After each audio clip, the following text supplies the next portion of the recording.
Hi, Sagittarius. Thank you so much for joining me today. I hope that you're doing really, really well. And this reading is for any sun, moon, or rising Sagittarius sign. We'll take a look at the cards. We'll get a sense of the awareness for the week, guidance, and possible outcomes. I'll also choose a couple of oracle cards for additional information. And this week in the Northern Hemisphere, we have the winter solstice. So we welcome winter in, and let's see what the cards have for you. Okay, so we have Judgment, the major arcana. We have Temperance, also the major arcana, and we have the Seven of Cups. So, Judgment. Here we see the naked people rising out of their coffin, greeting the angel who's blowing the horn, blowing the fanfare. And so what's really happening here is that people are awakening. People are rising up and listening to the sound, listening to the call. And so sometimes in our life we get this feeling that something is calling to us. And so it's important to take note of it. Because sometimes, we travel through life, we do the same thing every day, we have the same job, maybe we've been in the same job for many, many, many years. And there can be days when you feel like, is this all there is? Or, am I really doing what I want to do on my limited time on earth? And so Judgment comes in to say, I want you to evaluate. It's the word judge. I want you to take judgment of your own life. What has happened before this point? Well, you can think about it, you can dwell on it, but really you're going to cleanse it and let it go. You're going to be forgiven of your sins. You're going to have that clean slate, a ritual cleansing. You deserve that clean slate. And you have to listen to within to be able to hear what the voice is telling you to do, how to be your best self, what the universe's grand design is for you. Sometimes we know, but we suppress it. We don't want to deal with it because change can be challenging. But really, Judgment is about taking the internal evaluation of your life. What is it that you're doing? Can I make room in my life for the second chance, for a rebirth, for a reawakening? A chance to start new, to be, to have the purpose that I feel that I'm compelled to do. So the first part is to listen to the call and to really think about where you see yourself. What is it that you want? If you were to be reborn, if you were to have a second chance, where would that path take you? And so this judgment can happen at any time, at any point in a lifetime. It doesn't matter age, but it really is this internal movement that you feel that you have to do something. And again, reawakening, transformation, change, second chance.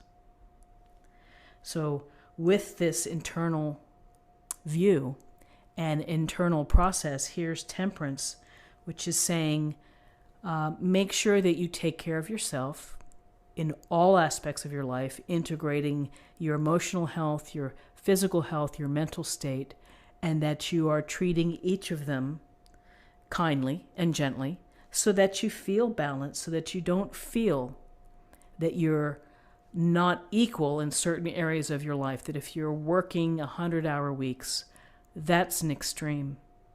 And so perhaps there's something you can do to regain balance. Temperance is about finding the middle ground. It's about doing what you need to do to restore, to allow yourself to catch your breath, and to, create a better vessel so that when you do have rebirth and when you do make changes, that you're in your best possible frame of mind, not only mentally and emotionally, but physically as well. So when we think of temperance, it's also a matter of listening to the guides, listening to the heavens, the universe, dropping down the messages. I'd also say tune into your, tune into your intuitive channels. Everybody has it. It's no, everybody has it. You have to work on it if you don't feel that you're intuitive or psychic. You really have to think about how you can bring into these messages. It really is reflection, and it is introspection as well.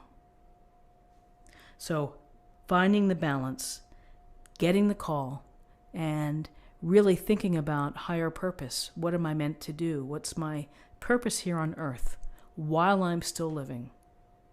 And then we have the Seven of Cups. In the Seven of Cups, we see the man here staring at all the options. Isn't that fantastic? Isn't it fantastic to have a shelf full of possibilities? Well, yes, it is, because we can imagine it, we can desire it, we can fantasize about it. It can make us feel good on some days. What if I won the lottery? Then I would do this. And sometimes we know that it's unlikely to happen, but it's still a fun thing to do. So here we have looking at all the options, and we are maybe tantalized by them. It's a good starting point to have a vision, to be imaginative, to have big dreams. That's how things are accomplished. That's how new designs are created. And so with the Seven of Cups, what is this saying? That in terms of your possibilities, that you have choices. You have probably a lot on your mind that you think might capture your highest purpose. The real trick is to try to hone in, perhaps, and prioritize one of the cups and pursue that area. You may find along the path that maybe it doesn't work, and then you pivot and you shift into something new. But it's the dreaming big, and it's the listening to the call, and it's actually, as the Beatles said in Hey Jude, the movement you need is on your shoulder. And it's on you to make the moves in order to have a reawakening. Starts from within. So, Seven of Cups, options, possibilities, things that you dream about or fantasize about. And again, sitting around eating bonbons and just fantasizing every day may not get you on a new course. You have to maybe hone in, think about what you're going to do, give it a shot. If that doesn't work out, then there are other possibilities for you. There always are, and sometimes in the darndest places, an activity or something that you've done really strikes a chord. So I think it's a lovely spread for the day.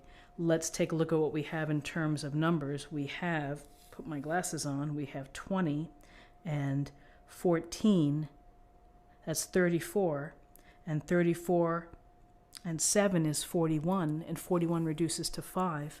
5 is can be challenges, can be about conflict, having to be flexible and to adapt, and, it also can signal new changes, a new cycle. And then finally, let me choose an oracle card for an affirmation for the day.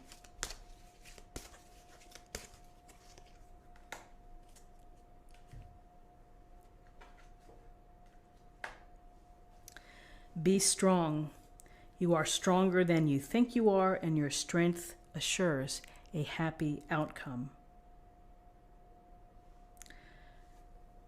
So, to be strong, we all are very, very strong, and we may have doubts that we are, but when the flames, when the fan hits, what's the expression?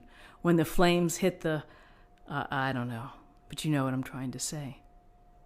That when the moment hits, you really find out how strong you are. So friends, I hope that you found this reading helpful today. If you did, please subscribe if you haven't already. It's an easy way to support the readings. And like this video, share this video, comment below. I thank you for your time and stopping by and watching. I hope you have a super day, and I'll see you tomorrow. Take care.